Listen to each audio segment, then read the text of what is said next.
G'day, welcome to another On the Job Training Tidbit. This episode we're going to be looking at dogging mat.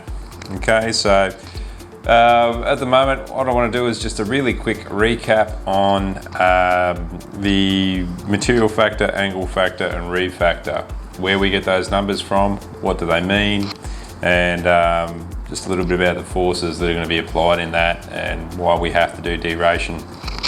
So basically, as a dogman, or rigger, we need to understand for every rigging configuration or slinging technique that there may be deration factors applied to those due to the way that we've either directly connected or chugged the load. Could be the material, whether we're using flexible steel wire rope, chain, soft slings, that kind of thing, and also the angle factors that we're introducing into our rigging equipment to get that load suspended. So quick recap, let's have a look down here and we'll just go through a really basic recap. So we deal with, in both formulas, MF, AF and RF. Material factor has to do with exactly that, the material that we're using to complete the lift and what safety factor needs to be applied. Okay, so the first one, or where it all started for lifting, think back to the olden times. What material did they have to use to lift with? Natural fibre rope. So natural fibre rope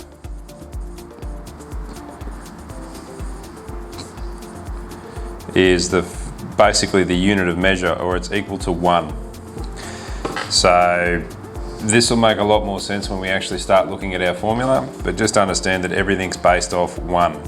Natural fibre rope is good for 1 of itself. It's the baseline for all lifting. Then we move up to the next level, which is flexible steel wire rope. Now it has a material factor of 8, which means it is 8 times stronger for the same diameter than natural fibre rope. Right?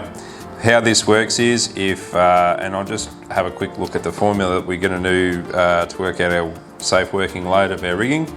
It would be diameter squared times MF times AF times RF.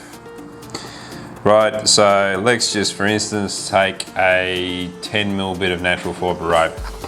So we need to take the diameter and square it. So if I wanted to know for natural fibre rope 10mm what I can lift with that, if I just went 10 by 10, which is the squared, times it by MF, AF and RF. Now at the moment I'm talking about just directly suspending it. If I just took a piece of natural fibre rope and had no reeve factor or angle factor, it was a direct lift, and I just want to take and work out how much I can lift or suspend off that rope, then we don't worry about angle factor, we don't worry about reeve factor because they're not there. So it's 10 by 10, and if it's natural fibre rope, it's 1 for material factor. So with 10mm natural fibre rope, I can lift 100 kilos. Flexible steel wire rope would be 10 by 10 by 8, because flexible steel wire rope is 8 times stronger than natural fibre. So natural fibre rope I was only good for 100, flexible steel wire rope I was good for 800. Then we start looking at chain. Now when we get to chain, the easiest way to work this out and where it all comes from is basically the grade of chain. So the common ones that we'll see on site: grade 80 chain, grade 100 chain, alright, so grade 80 chain is actually 80 times 0.4, and that gives us the material factor. Same with 100 is 100 times 0.4. So 80 times 0.4, 32. We'll be using that number a lot throughout the course. 100 grade, so it's a bit stronger grade chain, gives us 40. So in 10 mil 80 grade chain would be 10 by 10 by 32. I'm good for 3,200 kilos. However, if I use grade 100 chain, then we're looking at a material factor of 40. So it would be 10 by 10 by 40, or 4,000 kilos. So this is all 10 mil squared, and this was rope, FSWR, grade 80 and grade 100. So this is the basis and the very first step in working out for a given diameter what we can support with that material and how we work with material factors. Next, we start looking at angle factors. So if you've got a single sling, it has an angle factor of 0 degrees. It is good for one of itself because there's only one sling. Direct connected, there is no deration factor. However, if for instance I've got a spreader bar, so here's my load, and let's just say we're lifting a water tank or something like such. We have a spreader bar connected up here. Okay, I now have an angle factor of 0 degrees, but I now have two slings. So how we work it, and think to yourself, if it's just straight down 0 degrees, so long as there's two slings, you have an angle factor of 2. If I had 4 slings, it would still be 2, but we'll get to that later. Just remember, 2 slings, straight up and down, angle factor of 2, because there's no, there's nothing hurting our rigging construction, and that won't make sense until we go into the next one, which is 60 degrees. So if I've got something and I've reeved it to 60 degrees, it has an angle factor of 1.73. Why is that? Up here, the only force that was being applied to the slings was a straight down force of gravity, right? When we start looking and introducing angle factors, so we're taking those two slings and bringing them back to a single connection point, not only do we have the force of gravity trying to pull down, we also now have side loading, where these slings want to naturally come back to the same spot. All right, they're going to be that force is going to go down, but they're also going to want to return to 0.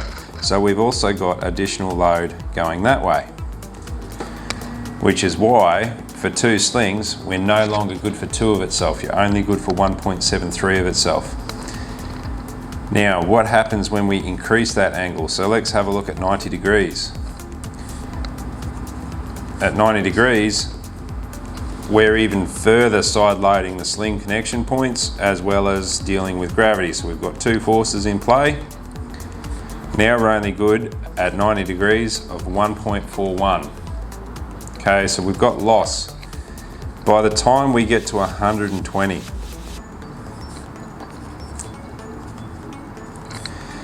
the force is so great that we've effectively halved our lifting capacity. At 120 degrees, even though we've got 2 slings, it's only good for the weight of 1. So we've had a 50% reduction. So the force pretty much that way is almost equal to that force that's going that way on the side pull. So it's really affecting our rigging structure there. So 60 degrees, if it's direct connected or choked, 60 degrees is our maximum recommended angle. 120 degrees is the maximum angle, but you can only go to 90 or 120 if it's direct connected via use of slings, shackles or direct connection points. The second we choke that, we're back to 60 degrees. But if it's just a direct connection, we can go out to 120. But 120 is the absolute limit on our rigging. We cannot go any further than that. And then the last but not least, we'll just have a quick look at reeving factors. So if I have a sling directly connected, Once again, we've got no loss. It's good for one of itself. What happens if I go, and you'll be familiar with the term, or will be shortly, a choke. So we take the sling around the load and put a bite on. Okay, being around load, we're now good for 0.75 of itself. You've had a 25% reduction in capacity, because once again, like we had with the angle factors, we're actually applying additional force to our rigging. Where? Right here. So we're dealing with a gravity force on the sling. It's got a pull going down this way. But have a look right here. Where the bite is, where that sling connects back onto itself, it's actually got force. It wants to get out of that, and so it's going to have force pulling this way and force pulling that way, which is why we're no longer good for ourselves. We're only good for 0.75 of ourselves. Then, worst case scenario, what we end up with is a square choke.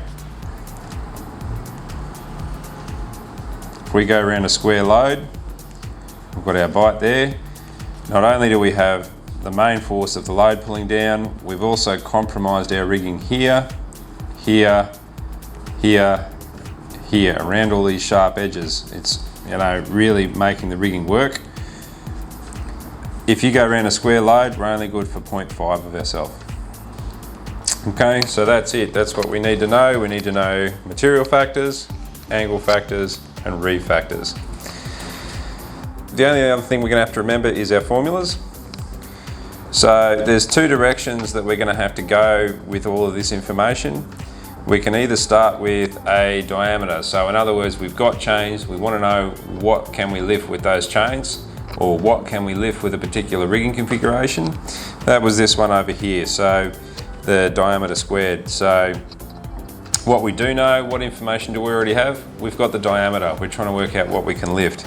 So we have diameter, we need to square it, then we times that by MF, times it by AF, times it by RF, and that will give us a safe working load for that particular rigging configuration. Then we can look at it the opposite direction. I have a load, I know what the load is, I know how I'm going to hook up to it and the slinging technique I've got to use. What rigging gear do I need? What diameters do I need? That's when we start off with a load. Now up here we had to square the diameter. This is going to be the reverse of this. Okay, so it's load, and this time we're going to divide, not times, but it's the same thing, divided by MF, divided by AF, divided by RF. The only difference is because the diameter was squared, we now need to unsquare this, which was the load. So whatever the answer is, we square root that answer, and that will give us the diameter required to complete that lift in that configuration. Right, one little handy trick to remember with this, one's times, one's divide. Always trying to remember which one's which and when do we times, when do we divide. If we've got a diameter, generally speaking, your diameter is always going to be smaller than your load. So you've got a little number, we're trying to work our way up to a big number. To go from a small number to a big number, it's times. And the other one's the opposite. The load is a big number and we're trying to work out the diameter required. It's always going to be a smaller number. So we want to go this way, big to small. That's when we divide. Just a little handy hint to remember that. Another big massive tip for this, these two formulas are only designed to work in kilos with respect to load, okay? So load needs to be in kilograms, and if you're starting off with a diameter and working to a working load limit, that answer will also be in kilograms. Last thing to remember, weight of the pipe. Okay, so if we're trying to work out the weight of a pipe, our formula is OD squared minus ID squared, and that's in brackets, which means we've got to solve that one first. Then times it by 0.79, which is actually a quarter of pi. Then we times it by the length of the pipe, and finally the unit weight, which is pretty much always going to be concrete, unless you're working with steel, but for the sake of this, we're going to say concrete. Concrete is 2,400 kilos per metre cubed. All right, just a little bit on this. What we're trying to do here is take a pipe. So the first thing is we have the outside dimension of the pipe, which was OD. We also have an internal dimension of the pipe, which is ID. We need to work out, because if you remember, take a square for instance. Length by width is going to give you area, which is M2. We've used two pieces of information, length and width, that gave us M2. If we want to work out the volume, and we'll just make this 3D, okay, that's when we bring in height, length by width by height. That's three pieces of information. We now have the meters cubed, or the cubic rate for that box. Same thing we're going to do on the pipe. But when we're looking at circles, so we need to know what the surface area is of the end of the pipe, which could be a wall thickness of 100 mil, could be 50 mil, could be anything. That's why we did OD squared minus ID squared. So what we're actually doing here is taking away the smaller circle from the larger circle. And this is where, if you remember back to high school, pi r squared is how we work out the surface of a circle. We're going to save you the trouble of doing the radius squared and just work straight with these outer dimensions. So if you take the inner and the outer and times that by 0.79 or quarter of pi, that's a one-step process to work out just the surface area of the end of this pipe. Okay, OD squared, so from here to here is working myself out the surface area.